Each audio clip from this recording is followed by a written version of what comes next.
I think we are live. I didn't see the video go, but hello, everybody. I think we're good. Hello, everybody. Welcome back to Giving a Gathering.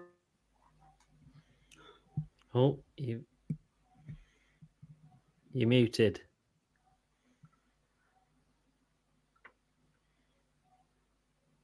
Oh, well, I think he's saving it for me. Hello, welcome back to Guna Gathering, everybody.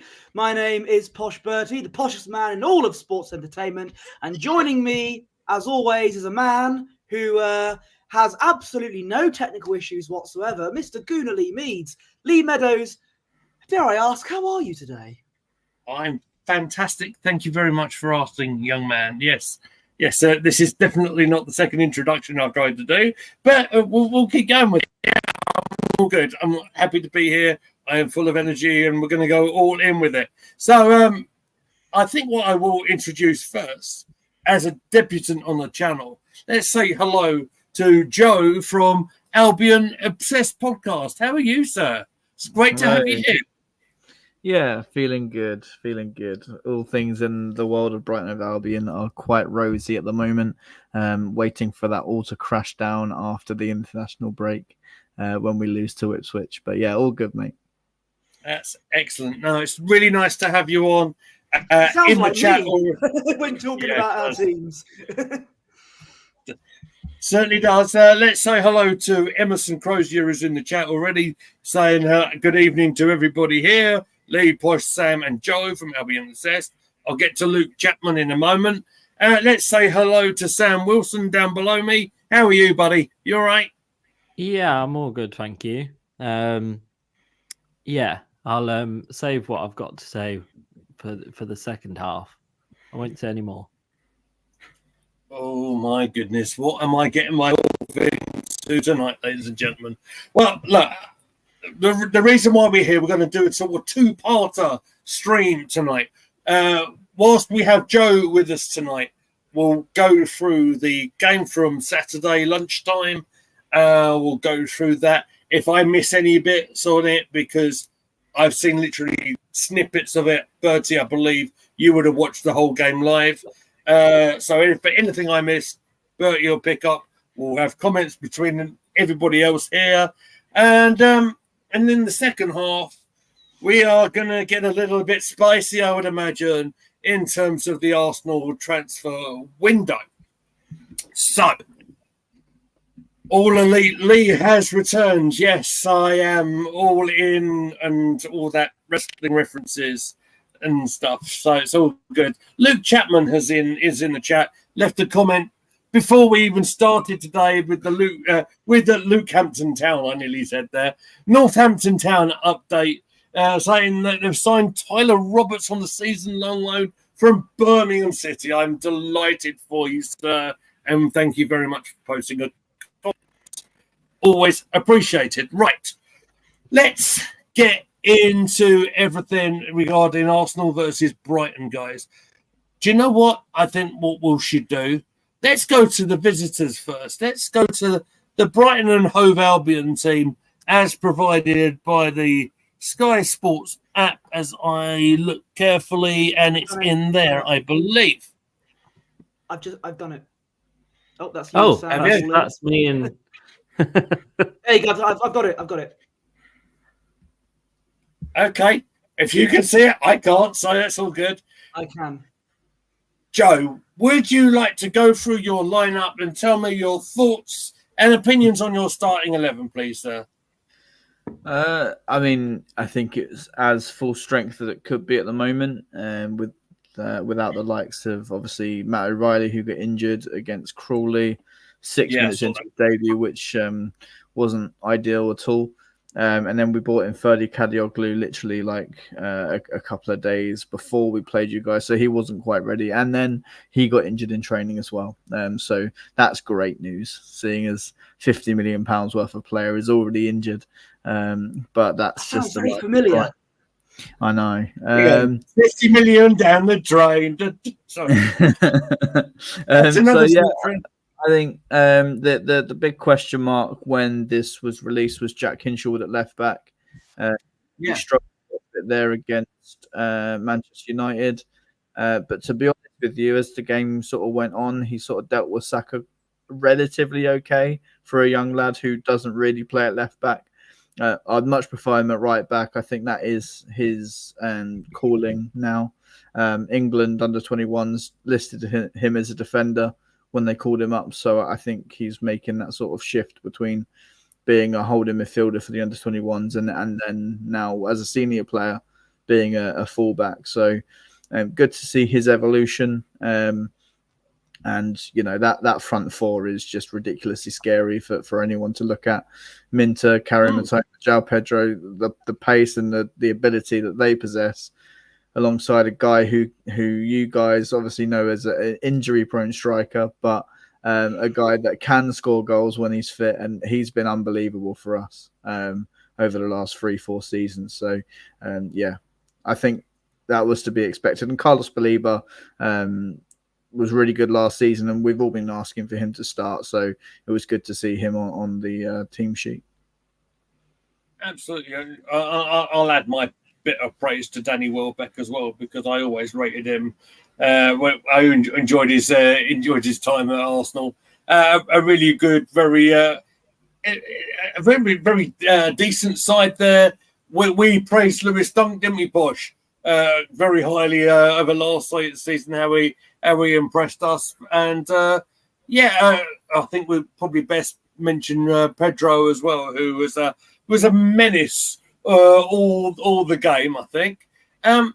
What I will do for my two Arsenal fans with me, let's bring up the Arsenal side. There's one change to the Arsenal lineup, and that would be Trossard coming in for Martinelli. So, gentlemen, I know Poch's thoughts on it, because this is one thing we agree on. I know, shock horror, but let's go to Sam then first. So, your thoughts on our starting 11, and and then we'll go to Posh. Yeah, it kind of picks itself, but I do think that switching between the two, Trossard and Martinelli, you're potentially going to get the best of both of them if you do it that way. I think when I've watched Martinelli last season, he's much better coming off the bench when the team are already a little bit knackered from running around for the duration of the game, and that you can run at him. I think he's sort of a way behind being at his best at the minute as well. So I do think that's potentially a good thing. I just think Trossard gives you that sort of, I don't know, it's a weird one, isn't it? He's sort of one of those players that doesn't need many chances. He gets the chances that he gets and scores for most of them. So I think it's a good dilemma to have on that other side. I just wish it was the same. Well, it kind of is now, isn't it, on the other side? But it's sort of the one that will be changed quite a lot, I think, over the course of the season. So one thing I think Sam's sort of getting at is Trossard's ability to make an impact. Obviously, we did the chat along, didn't we, Posh, with Trossard scoring the first touch against Aston Villa. Were there any other surprises for you here, or is this what you expected? This was exactly the lineup I wanted at the beginning of the game. I wanted to see Trossard come in for Martinelli. I don't think Martinelli is a bad player, don't get me wrong, but recently he hasn't been the same player that we know he can be. And when Trossard scored immediately off the bench against Aston Villa, I thought, right, Martinelli needs to be dropped for a bit, have Trossard come in, because he's a big game player most of the time, and this is exactly the lineup that I wanted. So before the game, I had no complaints about it, really, for once. And speaking of Trossard, if I take the lineup away so you can see all of our handsome faces, we have a question here for Joe from a man who may or may not be related to me, and his name is definitely Pedro. It's not Peter. Says, how would you rate Trossard compared with your two very exciting wingers at Brighton this season? I'll talk about the left-hand side because that's where Trossard would be an option. I mean, Karim Matoma on his day. I know he had a lot of injuries last season and maybe didn't hit the numbers that people expected from him. And people don't tend to look that deeply into it and see that he was injured last season. So that they think he's fallen off, but he's just not been on the pitch, therefore not produced the numbers. I think you guys saw what Karim Matoma can do on a good day. I think he gave Ben White a torrid time on Saturday. And if I'm honest, then, people will accuse me of looking through Brighton tinted spectacles here, but I think I would prefer Karim Matoma. And when Karim Matoma came into the team, it was actually him that pushed Trossard out, and that's why he had a hissy fit and wanted to leave, because he wasn't getting the game time. Karim Matoma was preferred. So whilst, I'll look back at Trossard and take away the bitterness, I'll say he was a very good player for us. He gave me some unbelievable memories. And if he was still at this football club, I would still be very happy to have him as a player, because he is a very good player. But for me, he got a hat-trick at Anfield, didn't he? He did, yeah.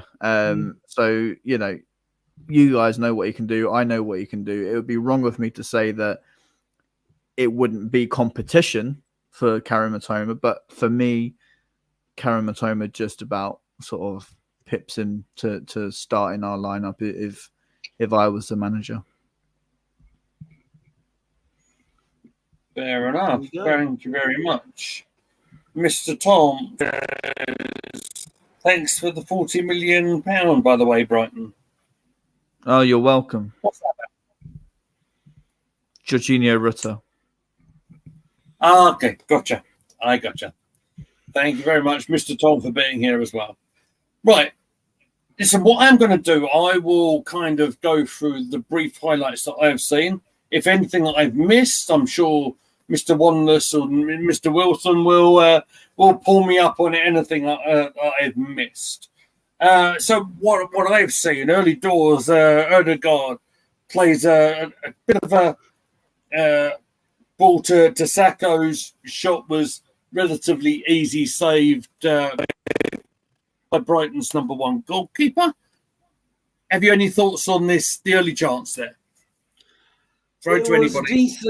It was a decent ball from Odegaard going over the top, a little dink to Saka, but obviously didn't find the ball in the back of the net. That was probably the only time Odegaard did something useful in that game, because from what I saw, I think he may have picked up a bit of a knock, and then ever since then, he did not play well at all. You're probably wondering, why didn't Odegaard come off? Maybe because we've got absolutely no serious depth to fill in for him whatsoever. But that's a story for another day. Yeah, that was probably the only decent thing Odegaard did all game. Decent effort from Saka, but it wasn't to be. I did. Sorry, I'll come to you just a second, Sam. I did hear that he did pick up a bit of a knock. I don't think he had a terrible game, but I also think he did try to soldier on as captain, but then he did get replaced eventually. I think with about 16 minutes to go, I believe it was for Martinelli, if I'm not mistaken. So, yes, Sam, go ahead, mate. Yeah, I just think looking back on that chance and a bit more of the first half, I think we were fairly wasteful with the chances that we had. Yeah, there was a few. I think it carried on through the rest of the game. I think there was a few that we could have done a lot better at, I think. Fair enough. Now, I'm going to presume, Joe, that you would have seen pretty much all the match live. What did you make of your start from the Brighton side? Yeah, I mean, I felt, from what I've seen, you wanted to set up pretty solid to start off with, which made a lot of sense to me. And for certainly for first half, you will probably be quite happy that you managed to frustrate Arsenal in a way you did. Yeah, I think Fabian Hertz, the last couple of games, especially against United and you guys, has been sort of testing the water a little bit with his tactics when he sort of allows his players to make that transition between defence, solidarity and going forwards. So it was something that I expected to happen, for us to start a little bit slowly, for you guys to have a few chances, for us to sort of like eke those out a little bit and just grow into the game. I did feel like Arsenal could have run away with it and scored 2 or 3 and put us out of sight before we even had a chance to get back into the game. But to be honest, I think we did okay to deal with you guys as we did. Lucky that obviously the chances that you mentioned didn't go in. But yeah, something that we seem to be seeing with Fabian Hertzler is just testing the waters a little bit, staying in the game and then winning the game. Obviously at Everton, we didn't have it easy at all. They had a lot of chances that they should have capitalised on. United probably should have beaten us at the Amex, to be honest. I don't think we were any better than them, and obviously we stole it at the end. So I think our results maybe flatter us a little bit. We haven't been excellent, but we've stuck in games and we've taken our chances when they've come. So I think that's all you can sort of hope for a young manager. Obviously, everyone mentions his age, but he's finding his feet in the Premier League quite well, and I think can take a lot of confidence from the start that we had at Arsenal, I think. Would you say that the Brighton fans are being quite patient and, obviously very early start with a very young manager? Maybe that's something maybe my colleagues could be a bit more patient with. Yeah, I mean, we have been patient. We have been patient. We've had to be. We've had a good pre-season. Everyone's endeared to Fabian Hertzler really well. We had a very successful pre-season. We didn't lose once, and we still haven't lost under Fabian Hertzler. So I think that's easy for a manager to come in and to get those results, and it's an easy thing for the fans to be on side, and we are very much on side with Fabian Hertzler. I think he's going to be a great success for us. Fair play. Bertie. Objection to your point there. I know what you're referring to. I know. I did it on purpose. Brighton's new manager has only had 3 games. Our manager has had nearly 5 years. Bit of a difference. Uncle Rod's is in the chat, by the way. Hello, Uncle Rod. It's great to have you here. Let me. If you're not Joe, if you're not hooked up with Anfield Uncle Rog, definitely do so, because Anfield Uncle Rog has been so helpful in helping us grow. I'll throw a phone number to you later on. And he's a super guy. He's had a jolly good weekend as well. I was about to say that. From absolutely whipping Man United at Old Trafford on Sunday afternoon. Yes, I'm sure he's got a big goal on to see you, Anfield Uncle Rod. Right. The only other thing I have got, other than the point that Bertie brought up with the Ødegaard situation when he picked up a bit of a knock at some situation, no problem, Uncle Rod. Top man. If you're not already subscribed to him, make sure you do so. Indeed. So I'll bring up the point with that Gabriel hitting a lovely cross-field ball to the former Brighton man, Trossard. And he managed to whip the ball in off on the left-hand side. And your man Ødegaard, this may be his maybe last telling effort of the game from what Bertie is telling me. So he did have an effort at goal. It might not have been the strongest, but that was what was in the first half highlights. Shall we go to Sam first, because Bertie spoke last? It's a weird one, isn't it? Because you'd have been fairly happy that we were doing what we were doing in the first half, not under massive amount of pressure from Brighton as such. I think they really kicked on in the second half. But yeah, when you had as many chances as we did, you'd hope that we would have put a few of those away. But obviously, second half. I don't know what to say. Well, we'll get to the second half in a minute. We've got a good bit for us to talk about first. Bertie, have you got anything to say about the effort from Ødegaard here, or should we just move on to the goal? I've not got much to say on that. It's worth noting, though, before the goal happened, Mitoma had a bit of an effort that went wide. I just thought I'd point that out with our guest here. They were knocking on our door a bit in the first half. I'm not going to lie, especially with that chance from Mitoma.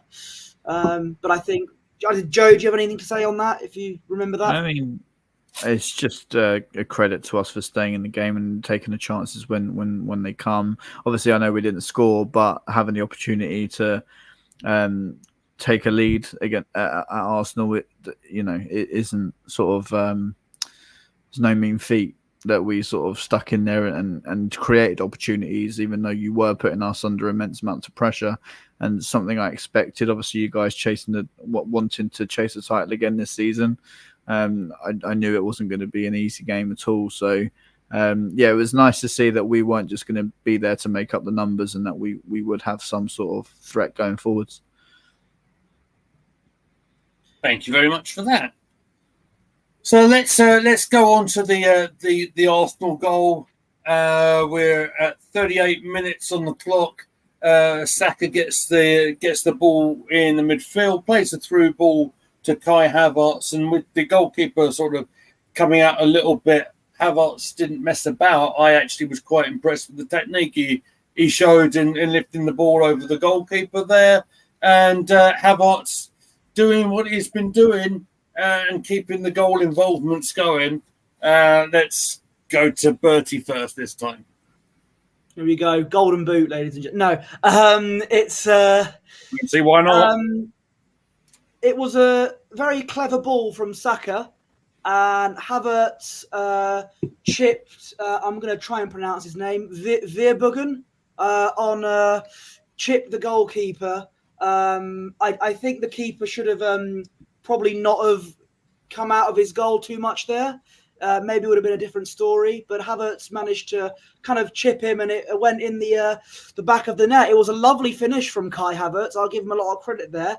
It was even one of the rare occasions I said something nice about Arsenal on Twitter. It was a lovely, clever ball from Saka, terrific finish from Havertz, and yeah, it was 1-0 Arsenal, and I am enjoying what I've been seeing from the Saka and Havertz connection so far. They have a very good combination most of the time. It's even last season as well. I hope that we'll see a lot more of that in the coming games, because we need it. But yeah, good goal from Havertz. Fair play to him, and yeah. It also, I don't know if this happened before or after we scored, but James Milner went off in the first half. It was early doors, wasn't it? 17 minutes. Yeah. Could someone fill me in what happened to James? Because I'm not aware. Hamstring issue, I think. And yeah, it seemed that he didn't want to stand back up again and try and run it off. So Yasin Ayari, who has been pretty good for us so far this season, came on and filled his role quite nicely. So, lucky that we've got that strength and depth, really.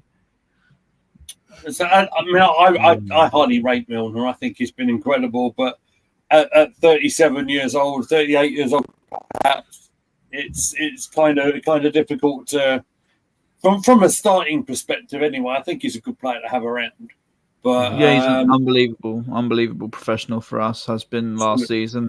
Gave us great experience in our first sort of foray into European football, and he's a great professional. And he was leading the press against Manchester United. And when you've got a 38-year-old leading the press, there's no excuse for anybody else to not be exerting that much energy if a 38-year-old can do that as well. So. He's a great example to the young players, and we're very lucky to have him.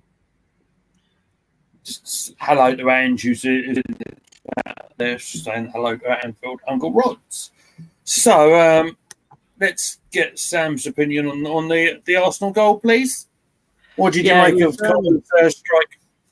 It was a good strike. It was from, correct me if I'm wrong, it was from like a bit of a Brighton mix-up, wasn't it? To give Saka back possession of the ball. Am I right in saying that? Yeah, there was a miscommunication between Dunkey and Jack Kinshelwood. And so sort of Dunkey let the man sort of run, probably a little bit stupid for your captain to listen to the 19-year-old fullback and say he's offside and he's not offside, and then he's through on goal and then puts Kai Havertz in. So that was frustrating on our part. Yeah.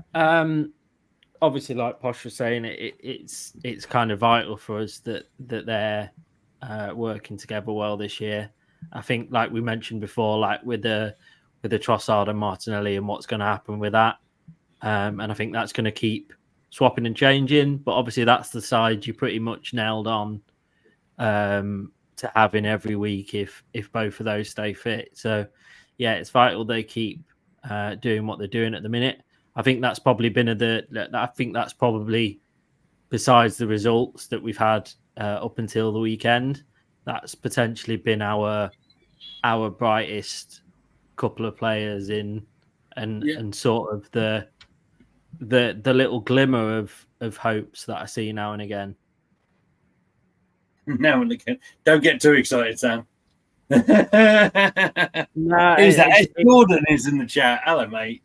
Good. See, it's a weird one, isn't it? Because when you've won 2 and you've drawn 1 when coming away from it with a red card, yeah, you say, well, at least we've got a point.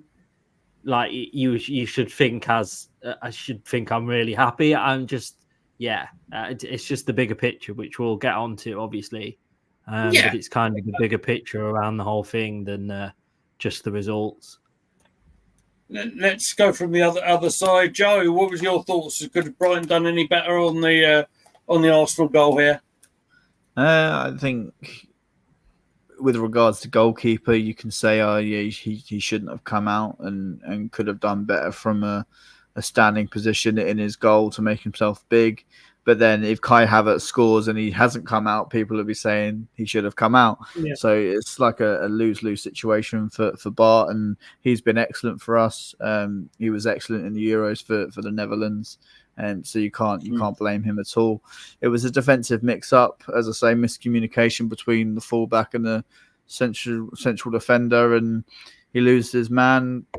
Saka gets in behind, plays in Havertz, and Arsenal aren't going to miss a chance like that. You're going to be ruthless, and you have been the last couple of seasons. You've been very ruthless, so I didn't expect to see that miss at all. So, yeah, frustrating on our part, but when Arsenal display that much quality with the finish of Havertz, you just have to say fair play. It was a good finish. Thank you very much.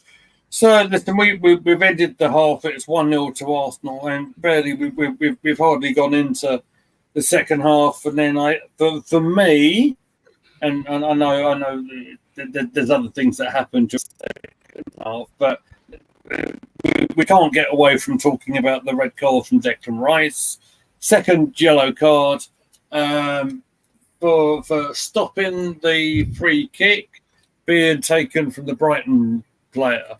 Apparently, there may be a few flaws in that. Maybe I'll let everybody else talk about it, their thoughts and opinions. Shall we go to Sam first?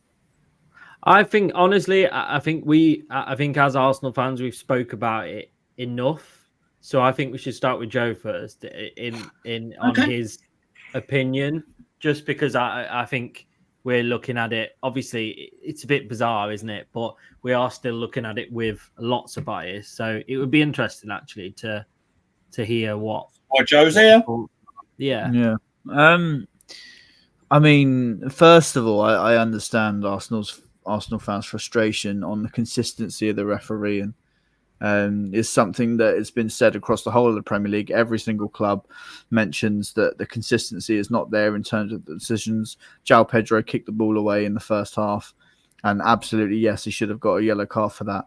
However, if we want to talk about consistent refereeing and applying the laws, how far was Arteta out of his technical area when that happened? He was doing enough to moan at the fourth official for that, but if he'd got a yellow card, he was the fourth official based on how far away he was. Exactly. So when we talk about consistency, we want the laws to be applied exactly that consistently. And if João Pedro got a yellow card, I wouldn't have had any complaints whatsoever. He clearly does kick the ball away. The ball is gone. No matter what Fabian Hertzler says, I disagree with him. The ball was gone.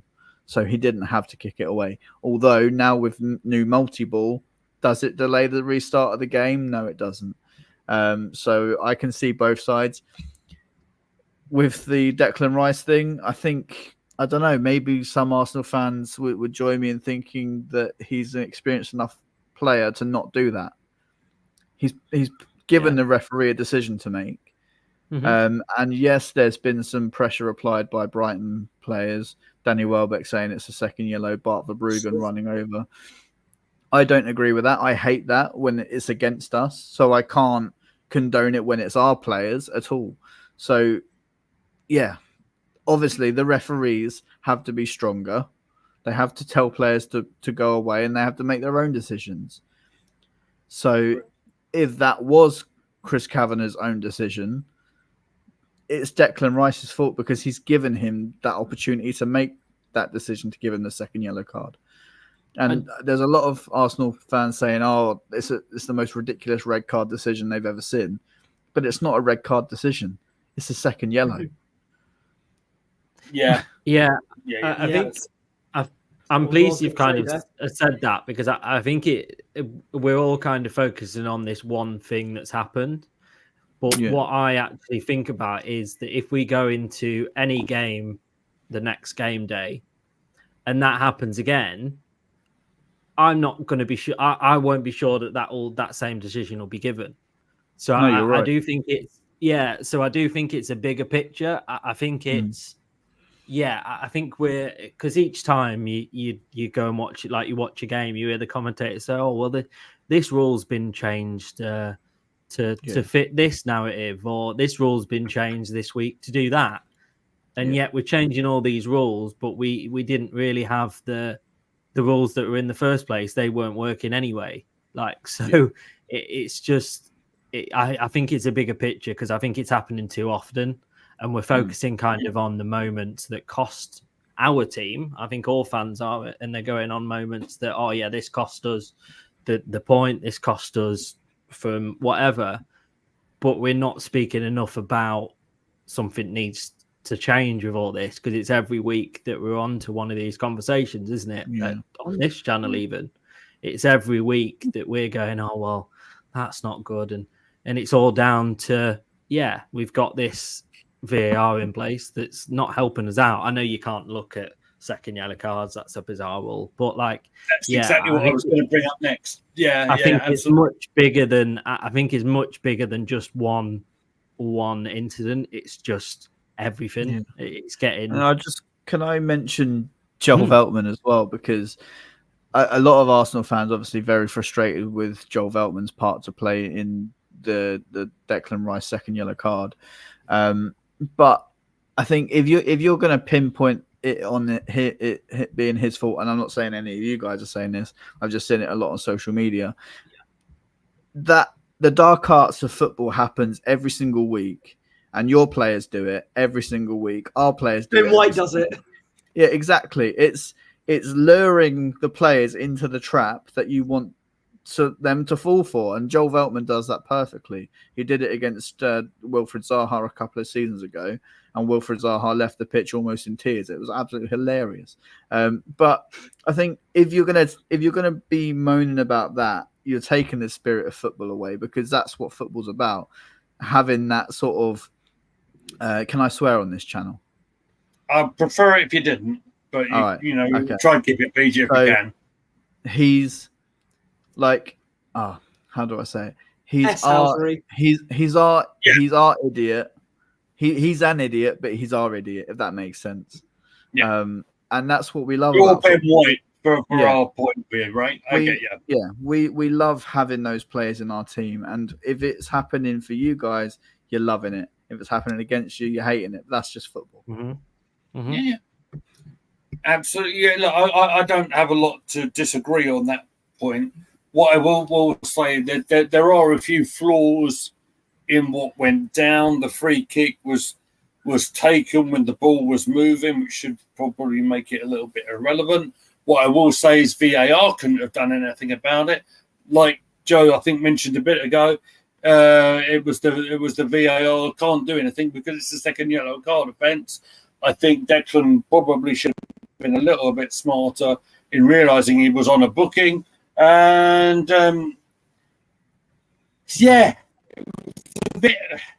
it was soft. But I suppose if you want to talk letter of the law... Yeah, but what is that? Yeah, but what is that anymore? Because we're all I don't even know, mate. I don't even know. It should be in the rules and this, that, and the other. But actually, when you question anyone on that, what is the letter of the law now? Not many people seem to know. Because each week, you guys would have got a handball decision against Lewis Dunk, and you would have been given a penalty. Because Lewis Dunk's hand's out here, and he's bringing it towards his body, and it hits his arm in the box. As I say, that's given 2 years ago. So I understand your frustration. It's like, what is the law anymore? Like, obviously Bournemouth had a goal ruled out for it hitting the sleeve of a player last week. So yeah, I completely understand why you guys would be frustrated.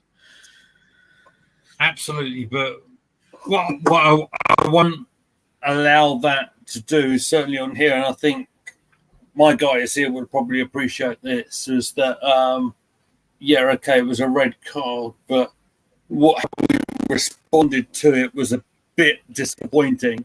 And that actually, on the opposite side of it, was a credit to Brighton, because they actually used their numerical advantage to the better. Obviously, we had a massive inferiority complex, I think, here when Rice went. There's one of our pivots gone and one of our defensive midfielders gone. And they decided, obviously, to take Trossard off. That was for Calafiori, I believe. I understand why he did it, but I don't know if I would have made a different change. I might have put Jorginho on. Hello to Static, who's here, by the way.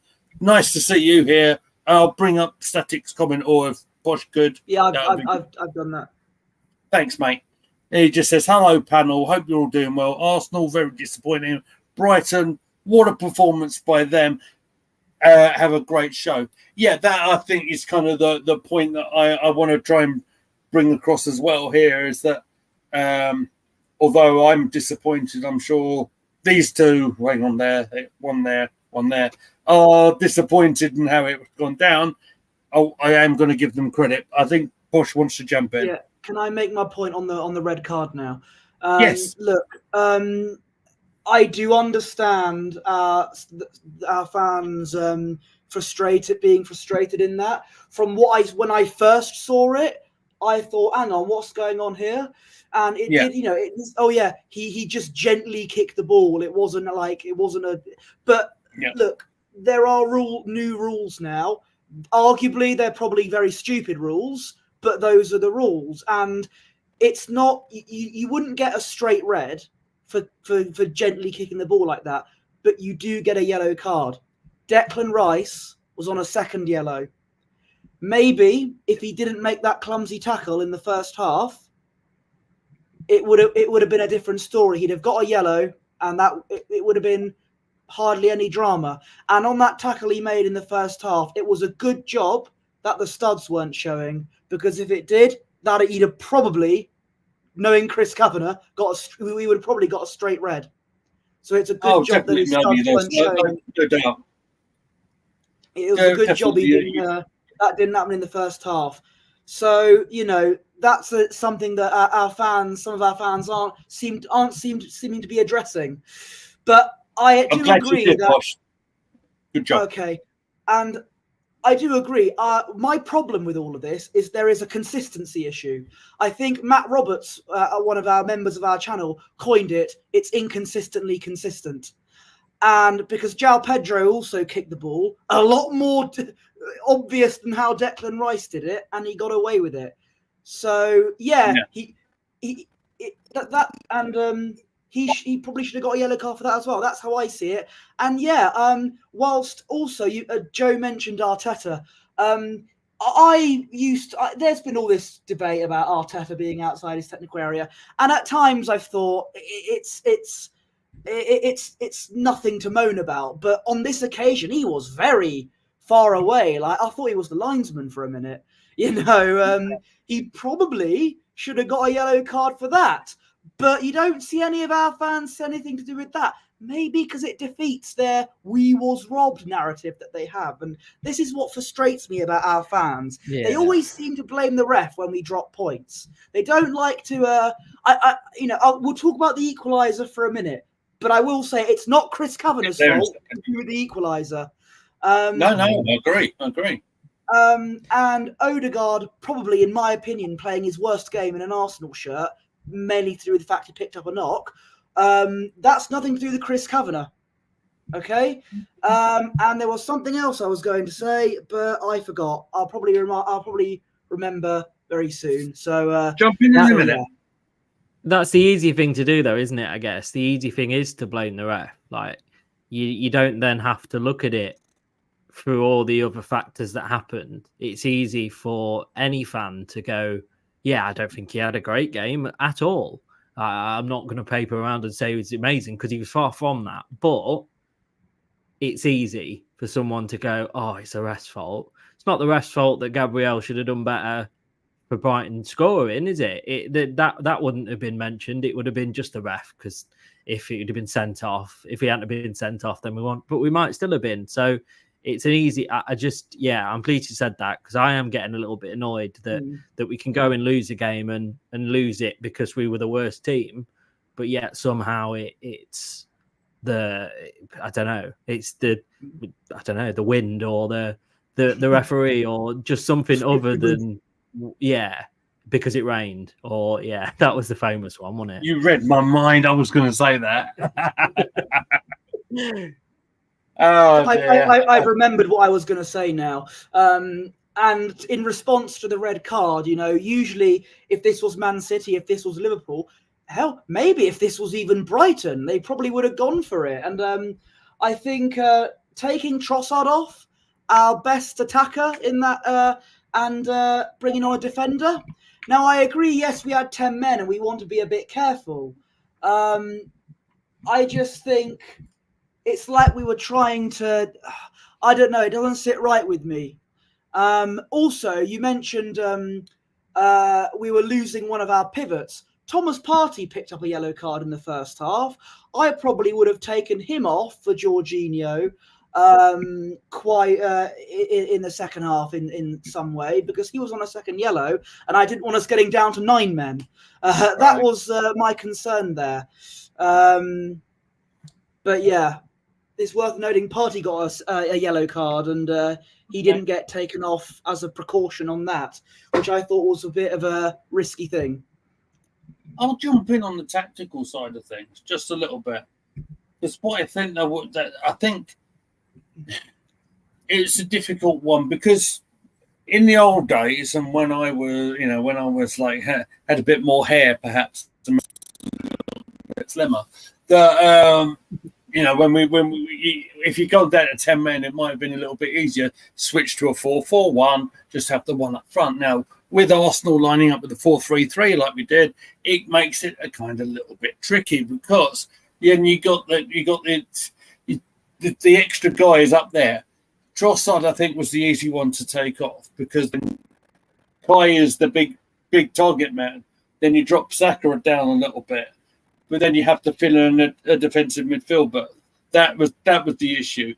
I personally would have done Jorginho. I put Jorginho on, but he did bring Calafiori on. So look, I'm not the manager, and not, big decision, difficult decision to make, obviously.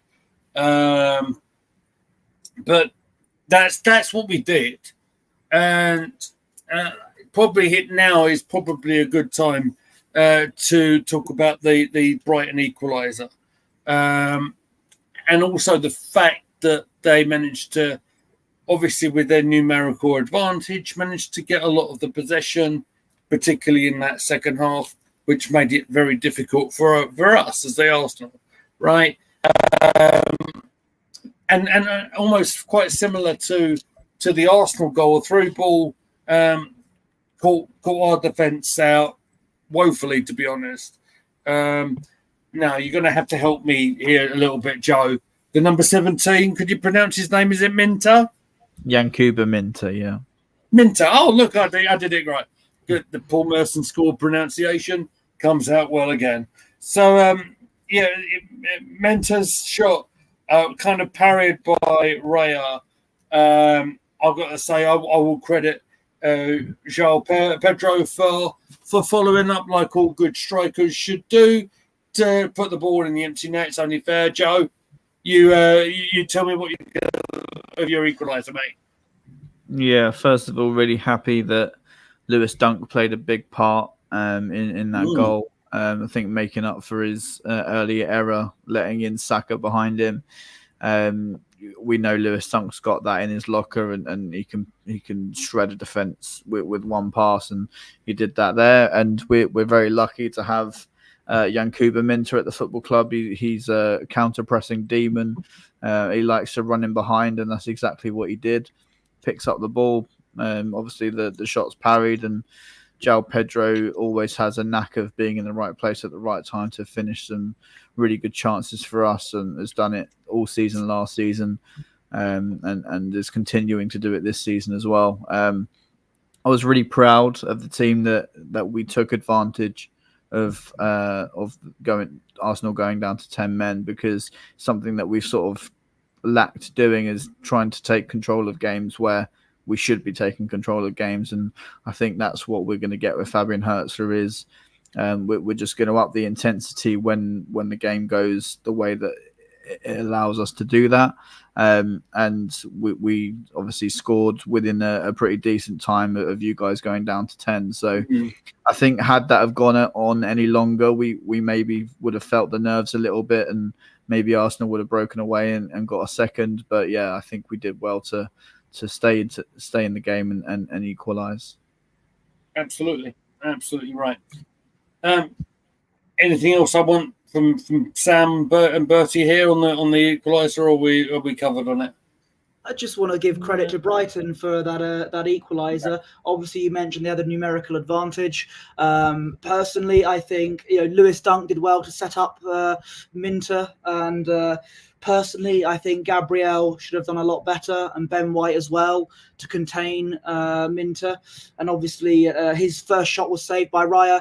João Pedro on the rebound, 1-1, and ever since the red card, it's no less than what they deserved. And I do want to say that you, Joe, are very lucky to have João Pedro in your team. I think he's a very good player.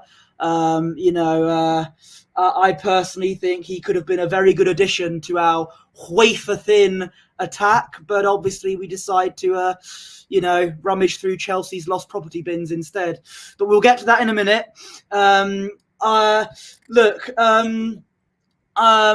was I going to say? I forgot again. Credit to Brighton for that. And ever since then, aside from the two big chances we had, we got absolutely bullied by Brighton for the majority of the second half.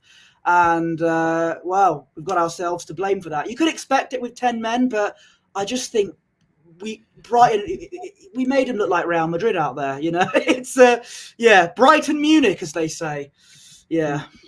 Well, I do think we could have. A high praise indeed, Sam. Yeah, I do think we could have been much. I thought we were, no disrespect to Brighton, but I did think we were built of stronger stuff than we have been in the sort of last 10 years, maybe. So I didn't expect us. See, it's weird. I wasn't. When that sending off, obviously I was annoyed at the sending off, but I thought, right, we're a different team now these last couple of years to what we have been. So I expected us to stand a bit stronger than what we did, but we just literally, I don't know what it was. I think, and also another point that everybody on Twitter has failed to mention is that we were very fortunate to even come out of that game with a draw, because I do think Brighton should have scored again. I know you're going to come on to that now. But I do think they definitely should have scored again, and I think we can count ourselves lucky that they didn't. Yeah, absolutely. So what I've got written down is a couple of Arsenal chances, and then a big Brighton chance as well. So I'll try and go through this as quick as I can. This has gone a lot longer than I thought it would do, guys. So thank you very much for your patience and your time. So we'll try and get through this. Long ball played up to Havertz. Now I'm not quite sure who played it. Managed to get it under control. Had a kind of shot which wasn't the strongest of shots, but it was kind of kicked out by the goalkeeper. I had his name written down. I'm not uber familiar with him. It's Verbruggen. There we go. Netherlands keeper. There you go. That's the one. And only fell to Saka, whose shot also hit defender. Let's and to elaborate on that big point there. There was a massive chance, and it's only fair, Joe, that we throw you here for this one. So there was a Brighton shot that hit an Arsenal player, and then I think it might have been Bertie. I'm not 100% sure, but Reyes all of a sudden has gone wrong-footed, and then the follow-up shot was sort of unconventionally kicked out by Raya. Can you give me a little bit of meat on the bones of what I've just tried to say? Yeah, Yasin Yari with the follow-up shot had probably about 6 miles of goal to aim at and kicks it straight at David Raya, which was quite frustrating. But I think that comes with Yasin Yari's experience. Probably an experienced player would take in that split second to maybe look up and pick their spot. But Yasin has been, as I say, been excellent for us. Scored against Everton, but it was ruled out for offside. So he is someone that's wants to score, and maybe snatched at it a little bit, and maybe saw his name in headlights before the ball had even hit the back of the net. So, yeah, we were really frustrated with that. But I think you're a little bit more patient with the young lad who's only just come into a Premier League side. I think had that have been Danny Welbeck or João Pedro, people would have been losing their minds a little bit. But we're going easy on Yasin. He's been excellent for us in pre-season. I'm expecting him to have a really big season ahead. So, it's just unfortunate that he didn't sort of take that look up and just smash it into the back of the net, which I'm sure he would have done. Yeah. Sam or Posh, do you want to elaborate a little bit on this big chance? Thank you, Sam. Yeah, there was a glaring just open goal for a while. So as I saw it, I thought this is going in surely, because it was quite a while. Raya kind of got back towards the middle a little bit, but there was quite a while that it was completely open. So yeah, we were really fortunate. Before that, I did think when Havertz had that chance and when Saka had the follow-up. Yeah. Again, I hate to actually say this because it's kind of against what I would want our player to do, but I think he could have gone down, and I think it could have been potentially a penalty. A pretty nailed-on penalty, to be honest, but obviously he stayed on his feet, which is really good. It's good that he did that. Yeah, you just look at it and you go, like most of the other teams would have probably gone down at that point. Like, so it's one of those that I don't particularly like saying that because it kind of goes against what I would want us to do. I would want us to stay on our feet, but you know the margins we was in last season in terms of points and how close it could be again. And I hate to say it, and I said this to Dad at the same time. This might be a good point, but you might come back at the end of the season and go, do you know what? If we'd have got that extra 2 points, that could be the difference. Like that's how fine it was last season, how it probably will be this year as well. And our fans will just blame it all on the ref. When actually, what about those 2 missed chances for our players in the second half? There was also another Saka chance that sort of came about quite late on. I don't think I need to go on about it. to be honest, because I'll say something. I'll say something about it. It may have been different if we had a striker playing for us. If only we had 3 months to sign one. I thought I'd keep your sarcasm until at least Joe goes. Yeah. All right. It's kind of Thank hard. you. It is really hard to hold back. We have done well going 55 minutes, I think, without. Do you know, I thought this would take about half hour to do, then we'd do a half hour on the blooming transfer window. But there you go. What I want to say is, I think at the end of it, 1-1 draw, Brighton will be really happy with that. Arsenal are going to be incredibly frustrated with it. But saying that, we were down to 10 men for pretty much this whole second half. It isn't the ultimate disaster as it at least we picked up something from it. It could have been a lot worse, I think, is what I'm trying to say. And we might not have had many complaints had Brighton taken their chance to win the game. And I think it's only right that we do praise Brighton because they've had a fantastic start to the season. They're 2 wins and a draw, same as us. So credit to them, and it's a hell of a contest. It's almost it's like what the Premier League's all about. You can't afford to underestimate anybody in this league. I think that's the important thing. There's no gimmies anywhere, absolutely not. And that's what the league's all about. Has anyone got anything else they want to add on the match itself? No, not really. Well, what I will do then, as I'm going to sort of maybe a little bit later than I kind of planned to do, but what I'll do, I still want it to happen. I know, and it's going to. But I think it's only right that we give thanks to Joe from Albion Obsessed podcast to come onto our channel for the very first time. Thank you, Emerson Crozier, who threw me your contact our way. So look, you've done a fantastic job representing your club. Thank you very much for being here. Is there anything else you want to when you are next online, and what have you got coming up? Yeah, of course. So if you are interested in all things Albion, you can find us on the Albion Obsessed podcast. If you want to find out a little bit more about where we used to play our football, we released a documentary last year around December time, which was really great fun. We visited the Withdean Stadium and they gave us access all areas, and it was amazing to sort of go back there, walked on the pitch and everything. It was really good. So yeah, if you want to give that a watch, we did it all completely on 2 iPhones and a couple of lapel mics, really low budget stuff, but I think we did a pretty good job. Yeah. And we also spoke to Norman Cook, Fatboy Slim.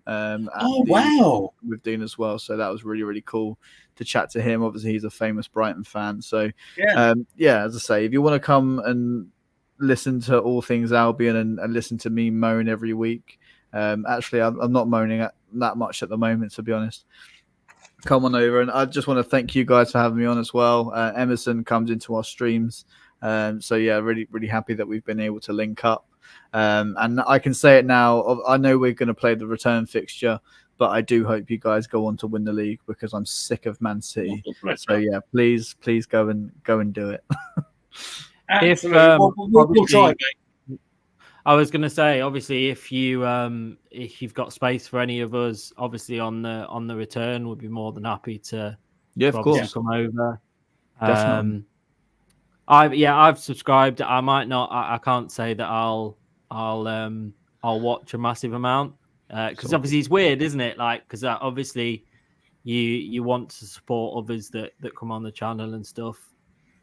Because it's not the easiest space to be in. Like everyone's fighting for that. So yeah, I have subscribed. I'll try and pop in when I can. If there is one video that I would ask you to watch, it is the documentary because, as I say, we absolutely loved making that.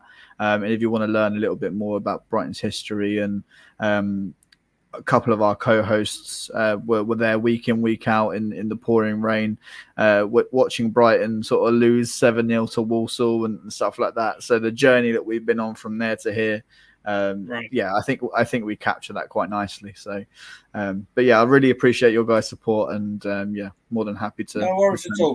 No worries. What I will say to all our viewers is, don't do it right here, right now. But at the end of the stream, that was a Flatboy Slim reference.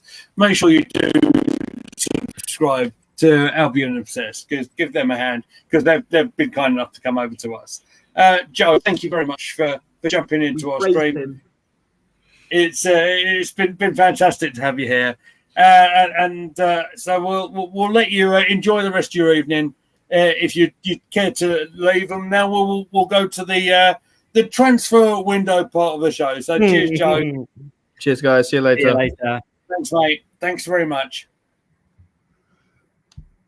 Oh God! Right now, here comes the bit. Here comes the bit where it's Stand up and do my stretches. Hang on. absolutely. Come on, shake it out. Do the Joe Wicks, everybody. Maybe not, but right. So this is the first time that I have had a chance to talk to the two of our Gooner Gathering colleagues since Friday, since the transfer window shut. And quite honestly, I don't know what they're so worried about, to be honest. You know, Riccardo Calafiori, very, very experienced Italian left-back coming in from Bologna.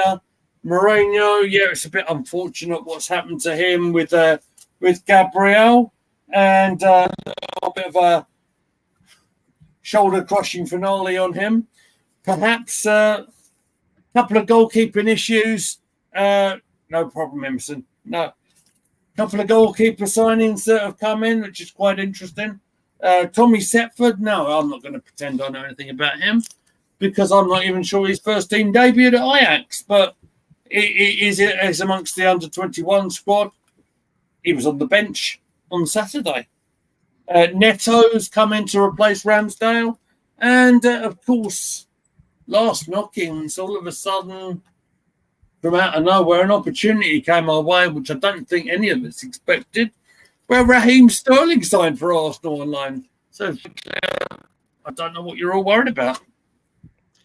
This is so. If you, I'm not going to include David Raya because he's not a new signing, if that makes sense. Oh, I didn't mention him. But he's not like a new signing, if that makes sense. But this is our transfer window when it comes to new signings.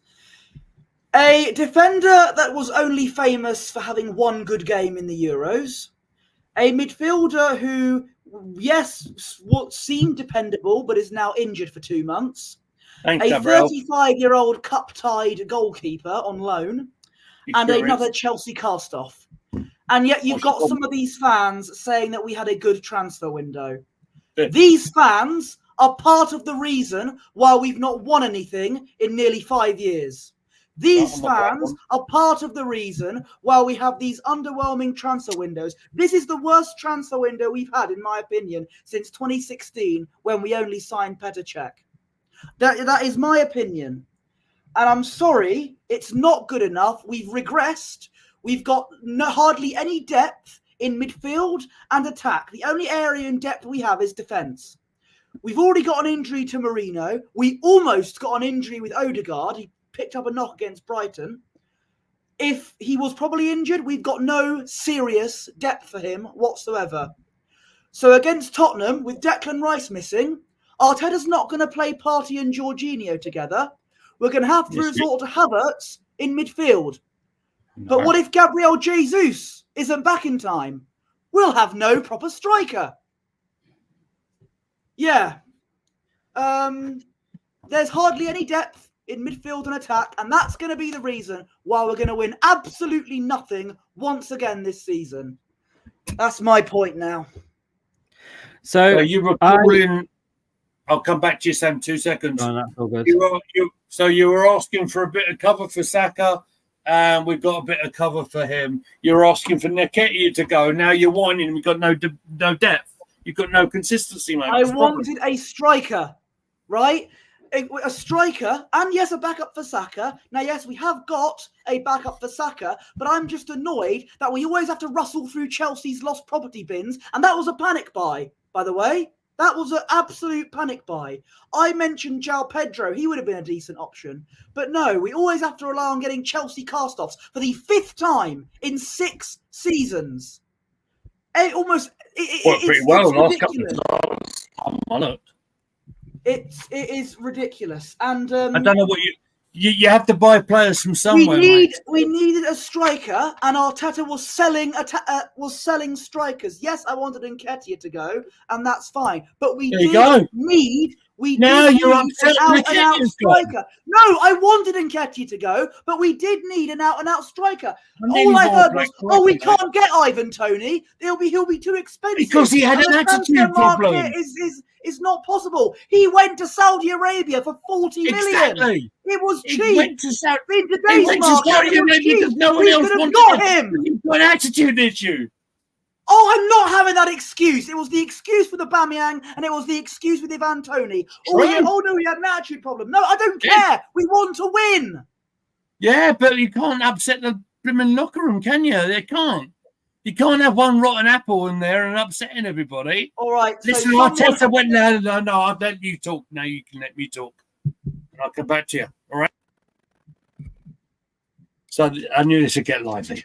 This is fun. Right. So there's got to be a reason why Ivan Toney, and after this stream, I am banning his name for Christ's sake again. So there has to be a reason why Toney didn't end up anywhere apart from blooming Saudi Arabia. It's bizarre to me. I'll agree with Bertie on that point because he's an England international. Do you think he's going to call up for England internationals afterwards? I doubt it very much indeed. But there you are. But look, Arteta met with him. It was a disaster. That's I don't believe the truth. I did. Yeah. That happened. It is well documented he met with him. And that is why I think he said, no, forget that. We'll go somewhere else. And but he didn't go somewhere else. That would have been if he'd have gone somewhere else, we'd have been fine with that. But he didn't. Their list was clearly very small. Like it was clearly one of a few because Toney was the only one that we heard about that was an out-and-out striker. The Osimhen type stuff was... Go on, I'll cut you off. Let you finish. You finish what you're saying, sir. I'm not going to... Yeah. Say I don't know. It's just... a striker. That would have been... like again, we had all these... I had so many excuses over the whole of the transfer window. Oh, there isn't many strikers out there. Oh, there isn't. Toney's got an attitude problem. Oh, Osimhen wants too much money. It was just... It's always the reason as to why we can't get these players in rather than actually actively... I honestly, genuinely think Edu and Arteta sit there on social media and look at Twitter and laugh to himself and go, oh, it won't really matter if we don't sign a striker. They'll just be fighting amongst themselves again. It won't really matter. We'll say we've got this, and that. And the transfer and all the Twitter and everybody on there is going to tell them, oh, we're looking at this player, we're looking at that. I actually question how much they do because they know how close we are to winning something now. And this was potentially our most important transfer window that we've ever had over this sort of last couple of months, because even everybody could see how close we were last season. So they know, they've watched the football games the same as we have. If we can pick out the players we need, then why can't they follow through and get those players in? Why are we sat here again signing a goalkeeper that we go, oh yeah, normally a second choice goalkeeper who's got to play in the FA Cup and the Carabao Cup. Oh, but we won't check that he played last Wednesday and he's cup tied. We won't bother about that. We'll just bring him in just so that we've got someone. Again, I think that was just because we got someone on the last day. I just don't know how someone, in Edu's position, I don't know how I could say in a press conference, we've got reason for you to be excited, or whatever he said.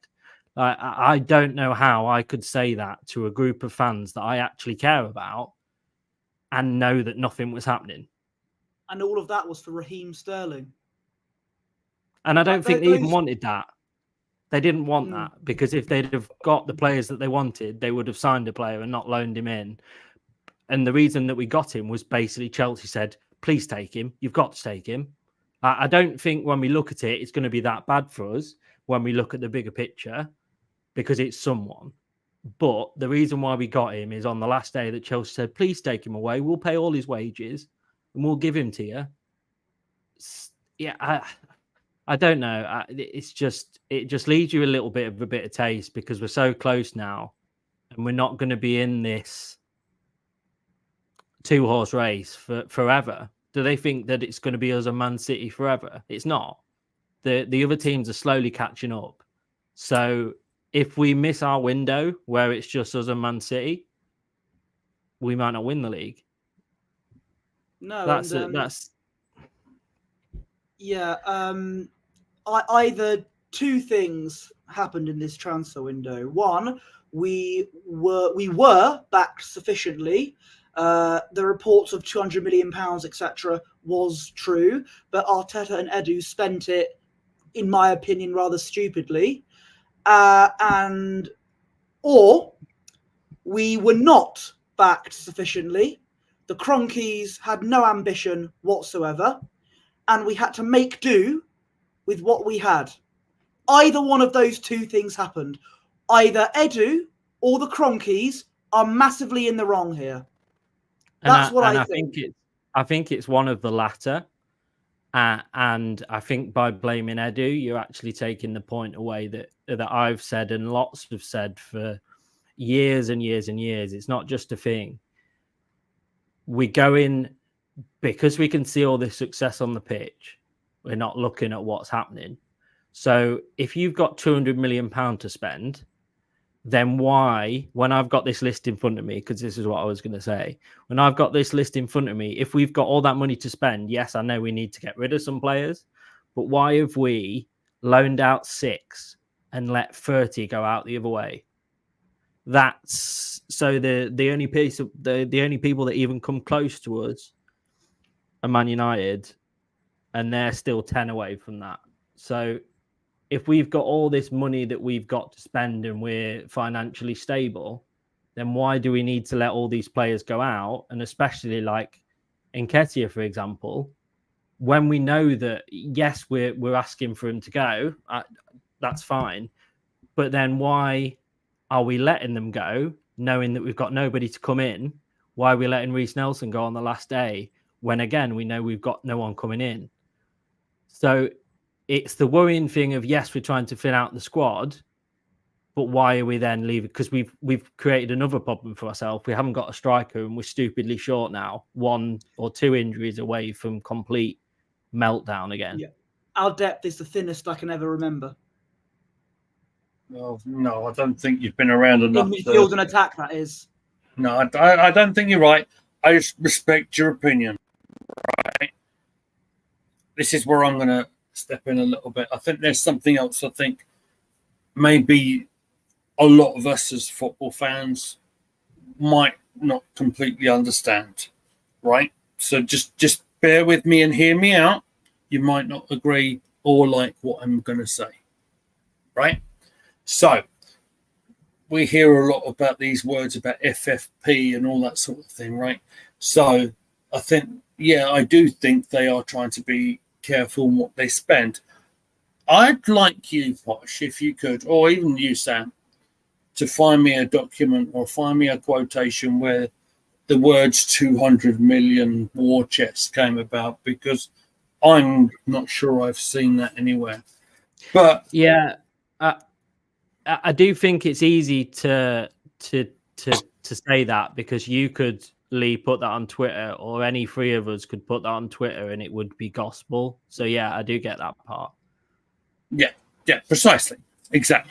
That's why I'm saying, look, I do think they have to be careful what they do, And yeah, what do we have coming? Let's be real, because obviously I started this segment being a little bit jokey with you, right? Calafiori, I know I'm not saying that he's made a career out of one game out of the Euros, sir. Much respect to you. Obviously, he started his career at centre half. He had an outstanding season at centre half. Sorry, I should say. Has started playing his career in Serie A. If you look back a little bit, which I've done a little bit as far as I could do, playing left back. So the Marino one is frustrating, of course, it blinking is, especially in like what happened on Saturday, right? So he's had his first training session and he's been trampled by Gabriel. I'm surprised you're not calling him for Gabriel's head. Hence I typed Gabby out on Twitter, which you saw. It was a tongue-in-cheek joke. Not at all. Look, the Neto thing for a goalkeeper. Look, Ramsdale had his time for Arsenal, lost confidence, I think, and needed to be playing for his career. He's an England goalkeeper, for goodness sake. He went for the Euros. Taking Neto in, great. Look, I've got no issue with that because he's an experienced Premier League goalkeeper. This is where you're going to jump in. Oh, we conceded 7 against Arsenal in the season. I don't think we're signing the whole Brighton. Sorry, apologies.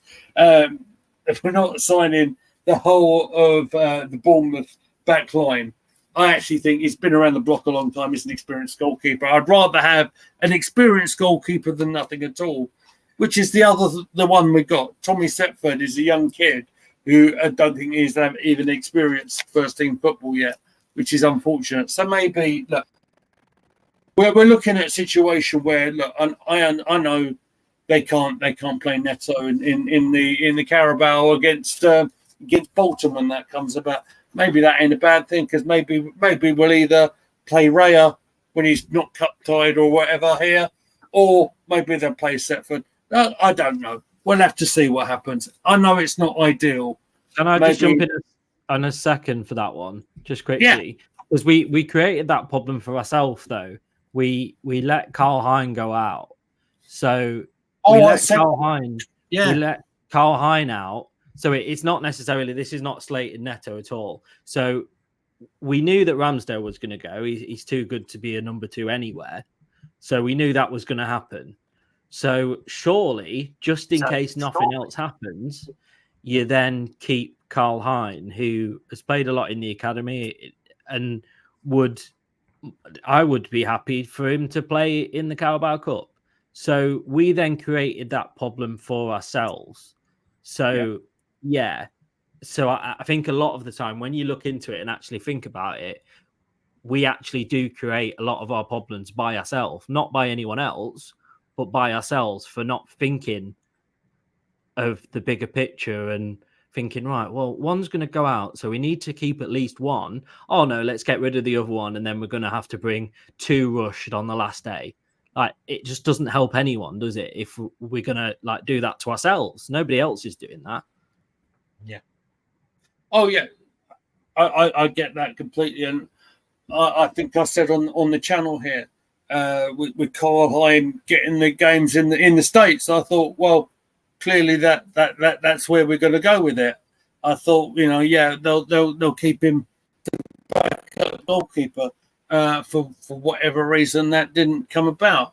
And no, I'm struggling in that one a little bit. Goalkeeper's a strange sort of situation, isn't it? You have to have a specialist there. So look, at least we did bring Neto in. At least he's someone who's played Premier League football. Yeah, I know. I think he's a fairly good goalkeeper, isn't he? Like, I wasn't necessarily unhappy about that happening. It was just later on in that day when someone said, "Oh well, you can't play in the cup." So then, you're then creating again. We could have signed someone. That's 2 more wage bills we've now got. Whatever they are, we don't know that. But that's 2 more wage bills we could have got when we could have just maybe had one. Just signed a really like up and coming third choice goalkeeper. That's what Setford is, isn't it? Yeah, no, but we could have had just that one wage packet. Now we've got an extra two. Yeah. Karlheim was already there, so now we've got another wage packet on top. So Yeah. we're doing some good things by getting rid of some of the players that aren't fit for us. But then on the other foot, we're doing daft things like that. So you've got to I'm confused by it all, to be honest. I don't. Yeah, it's just with the Heim one. With the Heim one, yeah, I do get it. I do think that's a bit confusing, certainly from my point of view. But the other one I do want to bring up: do we not think Raheem Sterling is an upgrade on Reece Nelson? And I say that with a couple of things to up my sleeve, in saying that Premier League winner, England international, get more of an end product out of Sterling than you probably do out of Nelson. With no disrespect to Nelson, who's provided us with a very fun moment in the channel, of course, with the never in doubt moment, of course. I mean, you tell me what you think. I'll say, look, Sterling is an upgrade on Reece Nelson. Don't get me wrong, but once again, like I said, for the 5th time in 6 seasons, we're a Chelsea retirement home football club, aren't we? Like, it happens all the. It's been happening, 5 times in 6 seasons. It's just, and it was a panic buy, and I hate saying this. I'm going to sound horrible saying this, but one of the bigger problems surrounding how we do this is some of the fans online. On deadline day, we were finally, some people were realizing how incompetent one Edu Gaspar really is. When if we weren't going to sign anybody. But suddenly, a panic loan offer for Raheem Sterling, and we've got people on social media hyping him up like we've signed prime Ronaldinho. This is the problem. They accept this is what the powers that be see. I'm a poet and I didn't know it. This is what the hierarchy see, right? They think, oh, these fans accept this, so we're doing a great job. And it's yeah, I'm sorry, but it's not. It is far from a good transfer window. This is probably one of the worst transfer windows since when we only signed Petr Cech, in my view. Okay, can I just? Yeah.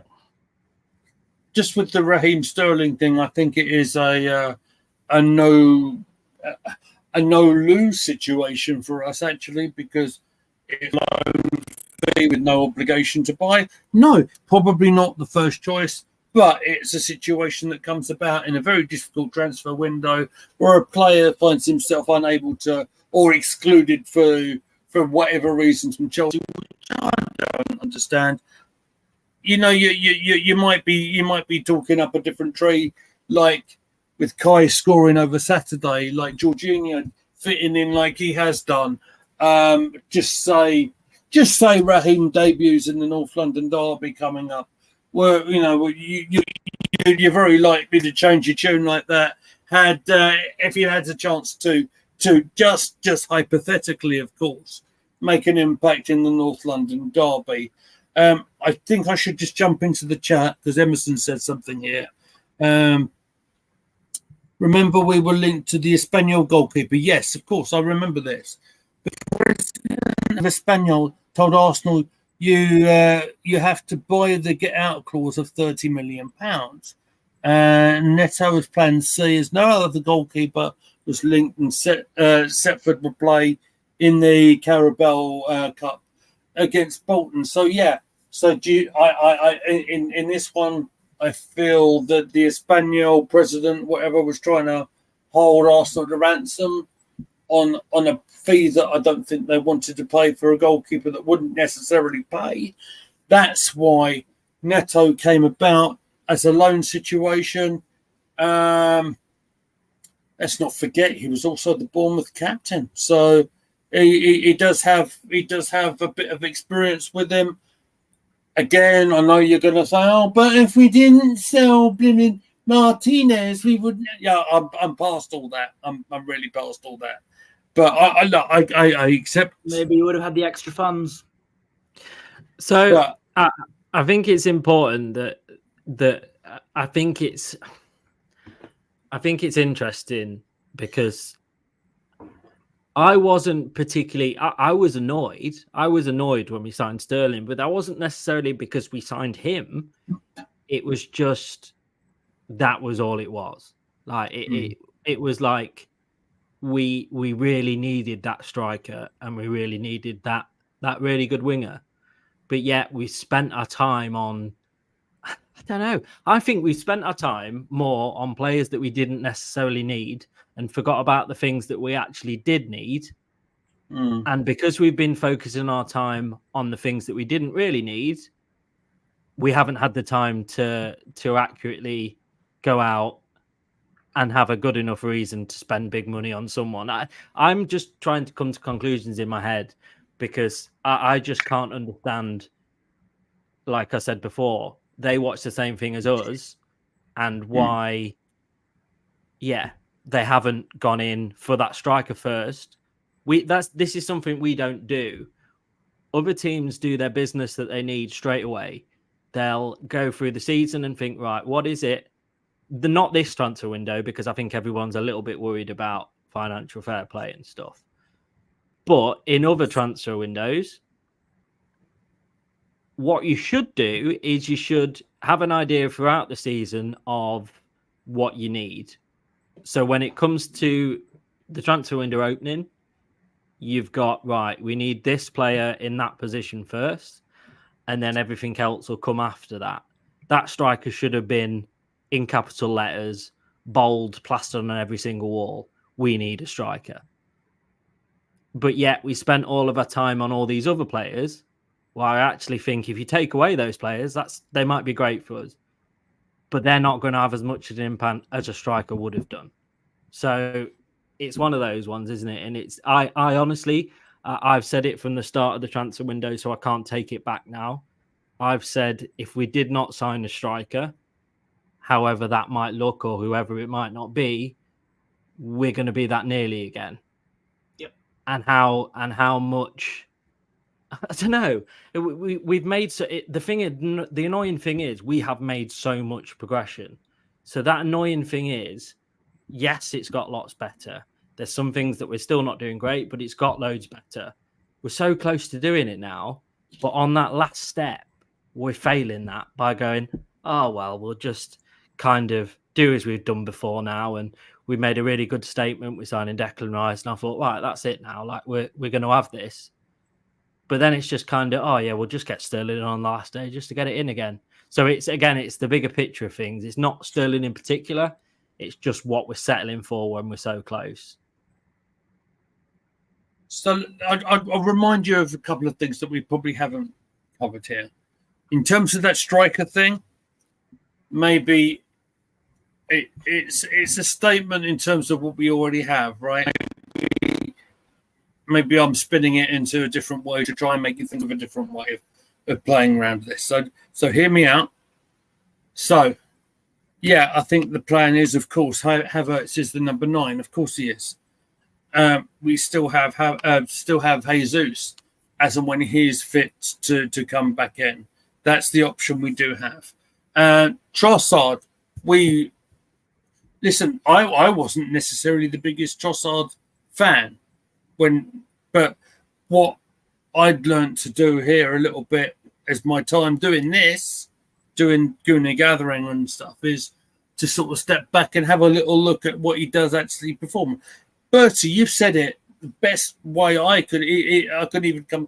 You said that Trossard is a big game player, right? And maybe one of the reasons that we haven't got that big number 9 is maybe that striker that we crave maybe is already amongst us.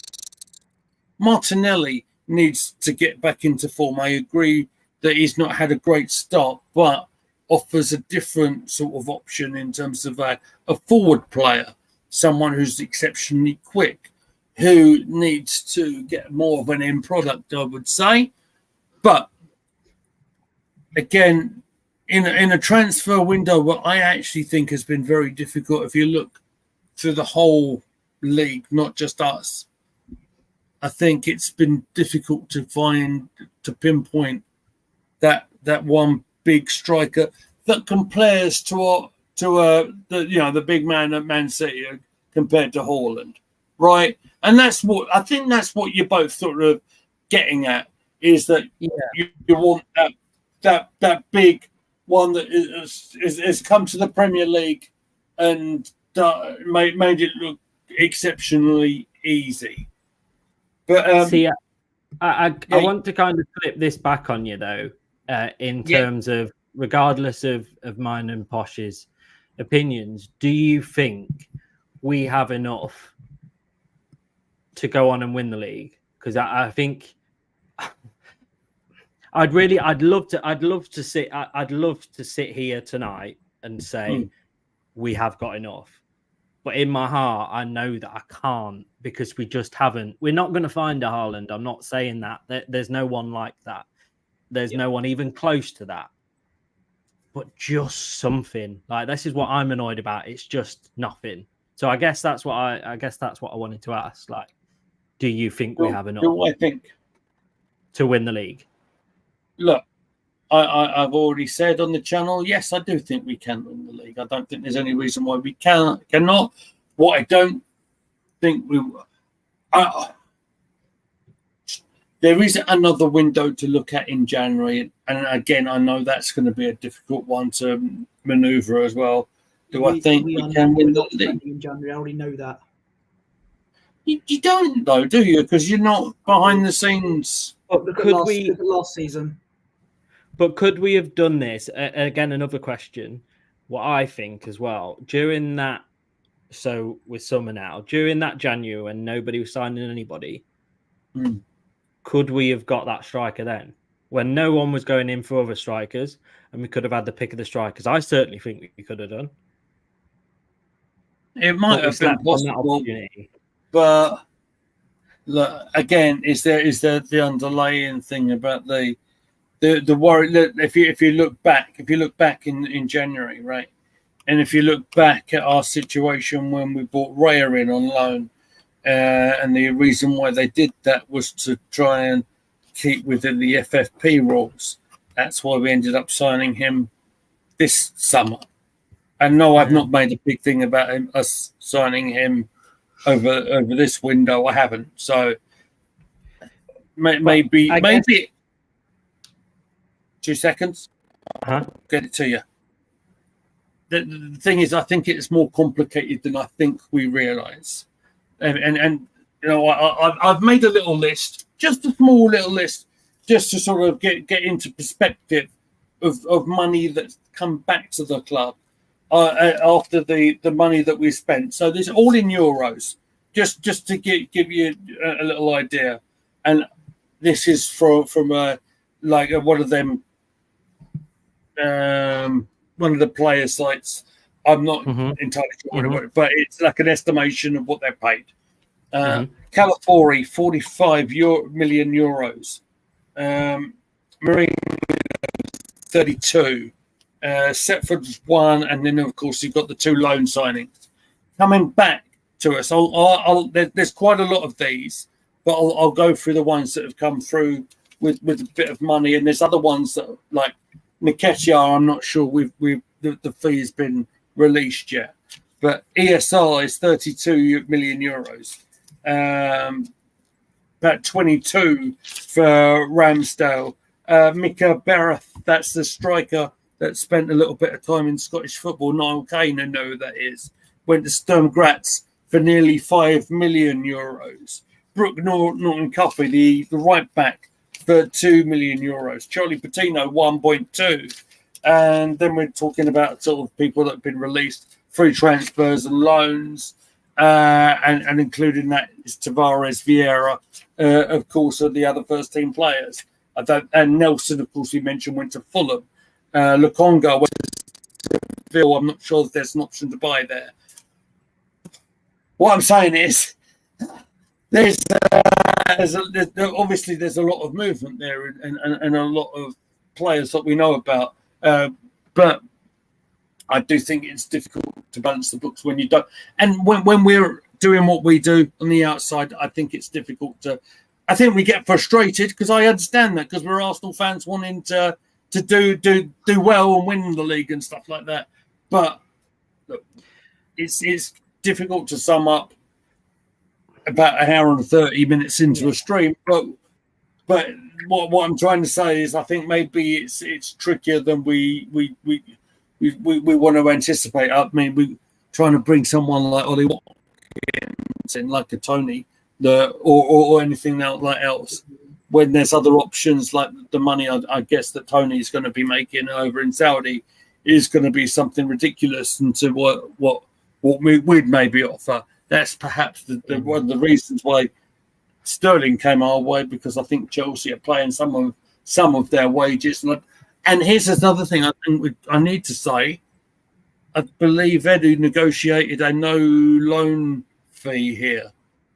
So basically, he's come in on a free transfer with no obligation to buy. And if it doesn't go well, you can go away again. I think this is where it gets a little bit complicated, though, because we're being sold narratives, aren't we? We're being sold a narrative that we've got this big war kitty that we can go into the transfer market to use. But at the same time, we're being told that we're really stable now. We're really substantial in kind of what we do and the money that comes in and the money that goes out, and we're self-sufficient. But then that doesn't add up to the narrative of we can't afford these players due to financial fair play. So it's kind of these different things that we unfortunately hear as Arsenal fans that kind of shift us into which one that we want to listen to. So I think that's where it complicates a little bit in terms of that. I don't know. We could sit here all night and talk about it, but I don't think we'd get to any sort of conclusion because it's just as confusing as the next thing that we think about. I agree. I do think it is confusing. Don't get me wrong. I'm trying to put my experience head on and trying to figure out what is going on. I'm trying to play a little bit of devil's advocate with you guys. You probably realise that. So yeah, it's just bizarre, isn't it? We could spend till the end of time talking about it, and we wouldn't come up with a proper conclusion. It's just what I will do is say that I think it's quite cool that we can come on a stream and talk like we have done. We might not necessarily agree with everything that everyone's saying, but to get through like we have done in the manner we've done it is quite cool, and that's what this channel's about. I said this to Bertie the other day, right? That we might have different opinions, and that's what the channel's about. Ultimately, we're 3 games into a season, right? And we feel it always feels like we're in crisis talks after picking up a point against 10 men of Brighton, and I want to make sure we are giving Brighton credit which they deserve for their play and the way they fought out a result at our place. I think we've done that. I think we've definitely done that though by giving them. I think it's important that we did get the other perspective on, because I think that shows that we give all the respect that we possibly can to. For sure. Yeah, I mean, Joe's done a fantastic job today in representing them. So, I think there's probably not a lot of point in us going on further and further, because we could probably go round and round in circles. What I've got to say, I have enjoyed our debate. We'll only know in the future where we're going to end up.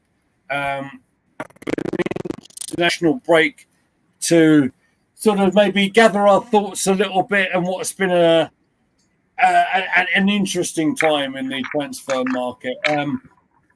In terms of Arsenal, we have got I believe that what's the name of the trophy now? Can one of you remember the Bristol Street Motors Trophy? That. There you go. That is what we are playing tomorrow.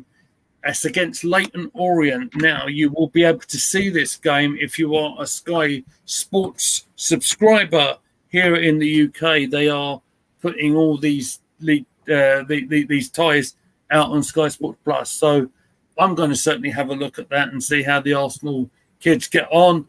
Emerson, I believe, will be able to give us a report on that at some stage during the week.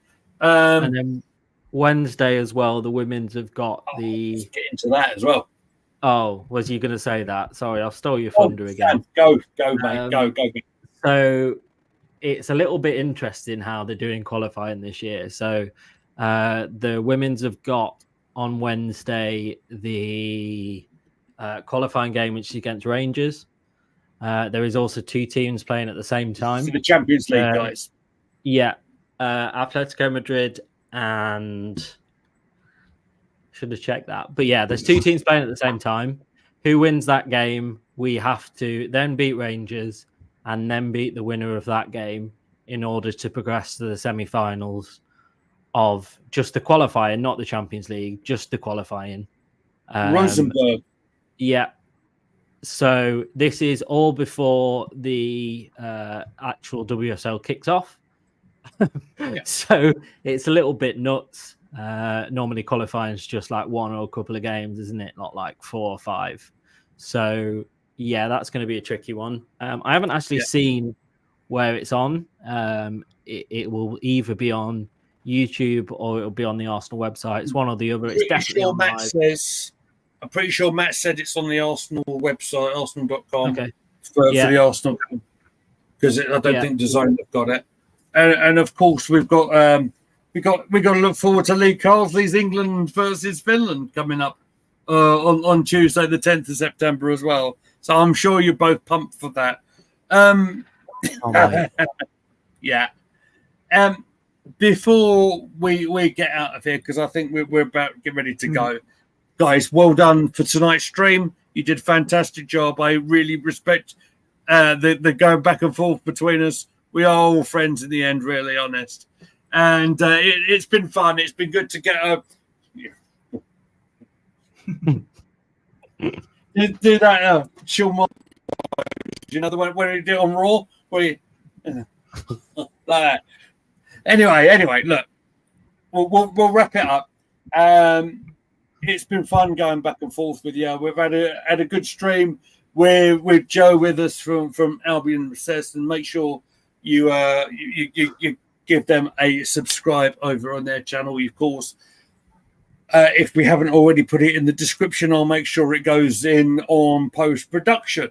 So let's throw it to Sam first. Sam, what have you got coming up in terms of the land of Wrestle Dogs? Oh, yeah. So I think we are actually back Sunday. So we're back Sunday for a stream, a normal stream. I will be putting together, I took loads of short form content over my weekend.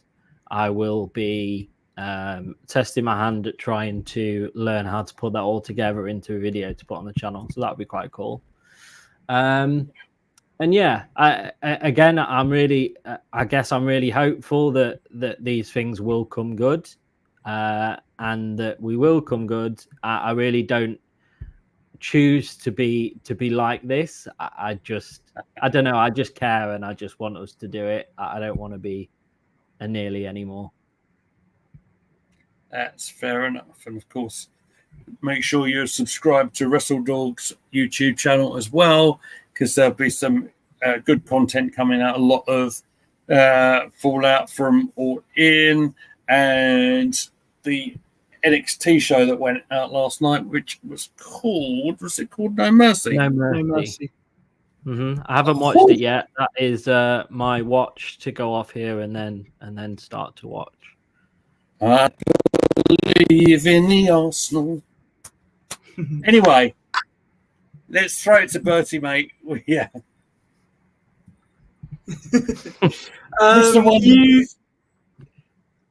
I want to say before I throw it to you, you did a great job in hosting me and Sam. But when we talked about All In the other day, if you haven't already seen that, check out Mr. Wonderless's YouTube channel at Posh Bertie, which was a lot of fun to do. It's also, I think, probably on our archive on Twitch. Where else can they find you, sir? You can find me on X at Posh Bertie. My Instagram is at Bertie Wonderless. I run Gooner Gathering's Instagram account, which is at Gooner Gathering, where we watch Arsenal so you don't have to. If you heard what sounded like a fan in the background, I'm using my new laptop cooler that I bought. If you have a laptop and it gets hot at the bottom, this laptop cooler is an absolute lifesaver, so I recommend it. Also, if you've got a hot bottom, go for it. I'll leave you now with the words of one Pedro Wanless, who just so happens to have my number. He said, I liked Joe's answer to his question earlier. He is very respectful of his team, and I think later in this season, you will be pleased with a point from this game. That's the words of Pedro Wanless there. Right. That's me done. Well, I've got to say, this has been an interesting stream. It's gone rather longer than I anticipated. God, it's been a long day, guys. What I have got to say, I have enjoyed your company, and if you've got this far in the video and you haven't already smashed that like button, what are we doing here, guys? Go on, help the channel out. Let us grow, and we shall see you when we shall resurface. I would imagine a pre-record from Emerson regarding the tie against Leyton Orient tomorrow, but I'll pencil myself in that after the women's game, I'll do a little bit. Fair enough. Okay. Well, we'll see what happens with that one. Thank you very much. And I think we are going to leave it there, guys. So thank you very much for watching. Take care, and we'll see you soon.